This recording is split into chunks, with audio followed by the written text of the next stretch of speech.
மத்திய அரசு முடியாதுன்னு சொல்லிட்டாங்க. நீங்க எதுவும் அழுத்த ஏங்க முடியாதுன்னு சொல்லுங்க. இது கடித போக்குவரத்துங்க. இது இவங்க ஏமாத்துற இது மாதிரிதான்ப்பா. நீங்க ஆச்சம் போட்டு விட்டுறீங்க. பிரஸ்ஸே இப்படி பண்றீங்களேப்பா. இது கடித போக்குவரத்து தம்பி. இது கடிதம் ஆயிரக்கணக்கான கடிதங்களை அரசுக்கு அனுப்புவாங்க. மத்திய அரசு மாநில அரசு கடித போக்குவரத்து வர்றது வழக்கமான ஒன்று.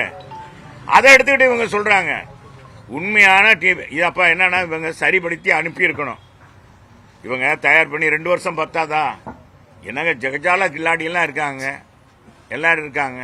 அப்புறம் என்ன அவங்கெல்லாம் செய்யக்கூடாதா? தங்கம் தென்னரசிட்ட கொடுங்க, எங்க பிடிஆர் பழனிவேல் தியாகராஜன் கொடுங்க, அவரெல்லாம் செய்வார்ல. என்ன சொல்றீங்க? என்னங்க என்ன கருப்பு? மதுரைக்காரங்க கொடுங்கப்பா. மதுரைக்காரங்க நாங்க சரிபடுத்தி தருவாங்க. எங்க அமைச்சர் எங்க திமுக கொடுங்க, எங்க அவங்க செஞ்சு கொடுப்பாங்க. நான் சொல்றேன் புரிஞ்சுங்க. அதிமுக ஆட்சியில ஏன்னா இவங்க அப்படிதான் சொல்றாங்க.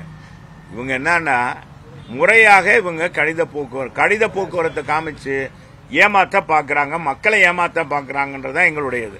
இவங்க இப்பவும் சரி செஞ்சு திரும்ப அனுப்பி இன்னைக்கு இருக்கிற வாக்காளர்கள் இன்னைக்கு இனிமேல் நிலம் எங்க எடுக்க போறோம், எங்கெங்க ஸ்டேஷன் அமையுது எப்ப அப்படின்னு சொல்றதுக்கு ஆட்சி முடிஞ்சு போகுமே. ஒரு தடவைக்கு மறுமுறை திமுக வந்தது இல்ல. என்ன சொல்றீங்க? வரலாறு முக்கியம்ப்பா.